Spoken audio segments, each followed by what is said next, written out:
chapter 31 of Berserk, and finally, my girl Casca has gotten her own chapter, or her own set of chapters, entitled Casca. Guts continues his battle with this big Adon guy, and he starts doing this attack, and apparently it's like Ganzen Senpu, and it translates to Stone Cutting Whirlwind or something. It's like an ultimate spear attack, passed down in this dude's family through the generations, but Guts don't give a fuck, and he annihilates this dude. Hits him in the head, hits him in the side of the head again. How this dude survived, I'm going to only assume it's because of the helmet that he was wearing. But while Guts was talking to Casca, she passes out due to a high fever because of her period. Now, obviously, in my last review, I was only assuming it was a period because she's a woman, and they were talking about a lot of different, sexist things, like women shouldn't be knights, etc., etc., and she passes out, and Guts goes to grab her because she was about to fall off the cliff, and this dude, Adon, hits him with a crossbow bolt, an arrow in his side. So now Guts is wounded, Casca's passed out, they're falling from a huge cliff. Luckily they fall in the water, in a river, and they manage to survive. However, Guts is like, I'm never wearing my armor again to go swimming. And it starts to rain, it's cold out, he realizes she has a fever, he needs to find somewhere to get her out of the rain. They go into a cave, and this is when Guts himself realizes that she's having womanly problems. She's having her period. And that just confirms that I was correct in my last review, that this is what was going on. Because he says it can't be helped. It wouldn't be the first time with her. They have to lay close to each other and keep each other warm with their body heat. Like, he has his shirt off, he takes off her clothes, and we see Casca naked. And Casca looks good. Not that I got aroused or anything, because it's a drawing, but not like if it was like real porn or anything. But it still looked good. They portrayed her really nicely, and whatever. And it wasn't like the crazy shit where like in other anime or manga the girls have huge tits. She's small-breasted, But I'm gonna assume that just fits really well with her trying to be a knight. If she had big boobs, it get in the way of her battling. Her sword swings, whatever else. And that's when Guts realizes it because he gets blood on his hand. And at first he thought the idiot got wounded, but it's from the period. And he even says it must be tough being a woman.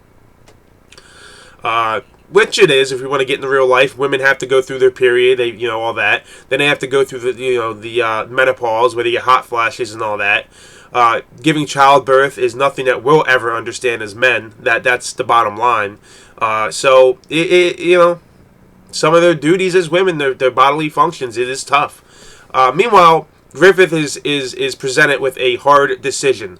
Does he continue the campaign to annihilate the enemy, or does he go and take some of the men's forces and his own to go look for Guts and Casca, not even knowing if they're alive or not? And this one dude that's a knight for the Midland Kingdom is like, surely the greatest thing to do in a campaign is to take out the enemy. You can't take the king's men, and go look for a commander of all things and the female knight or whatever. You should be going after the enemy. And if they're alive, you have the raider and Casca. You have Casca and Guts who are skilled. They should be able to handle themselves if they're alive. And the other guys, knights like Shirley or whatever, kind of playing it off like they don't give a fuck because they really don't. They probably are two of the people that don't agree with the Band of the Hawks being part of the Midland Kingdom. So they're trying to get Griffith to just leave them behind and go do what he's supposed to do.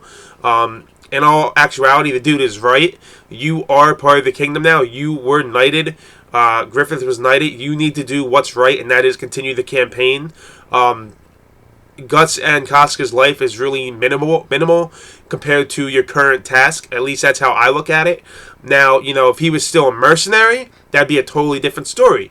He could be like, fuck it, I don't care, I just won't take the pay. And then he'd go rescue his two comrades, two valuable assets. But where he stands right now, he is a knight now.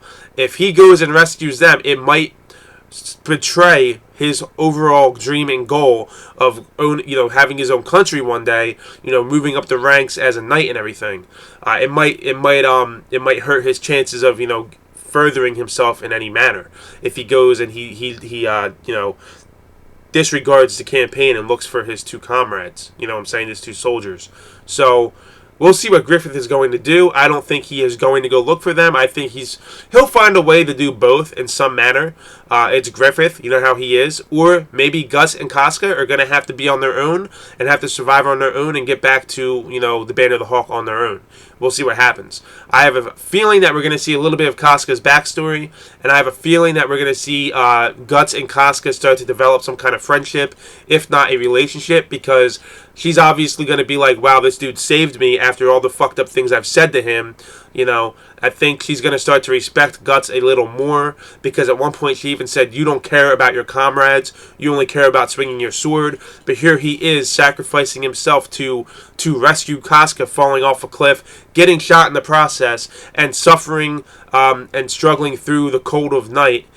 You know, to keep her warm and you know, get her fever down. So I have a feeling she's going to start to have a different opinion of Guts and start to respect him more, and maybe even start to actually like him in some way. Instead of being infatuated with Griffith, because she's going to have to give up on Griffith now, because Griffith is apparently pursuing Princess Charlotte. But we'll see what happens. That's just me going off on a limb. I could be totally off base. Like the video if you guys feel I deserve it and you want to support me 100%. Leave your comments in the comment section below. Let me know your thoughts on my thoughts on the chapter, thoughts on the video, whatever you guys want to talk about, as long as it's Berserk related. You know, and it has to do with this chapter, any earlier chapters.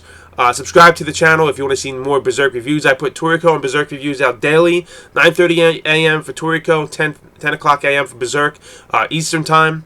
And I have other content as well, so just go to my channel, click on my playlists, and you'll see them neatly organized. You might be disappointed, you might not be disappointed, and you might find a new YouTuber you want to watch daily. Thanks for watching, guys, my review for Chapter 31 of Berserk, entitled Casca. I will catch you in the next Berserk review.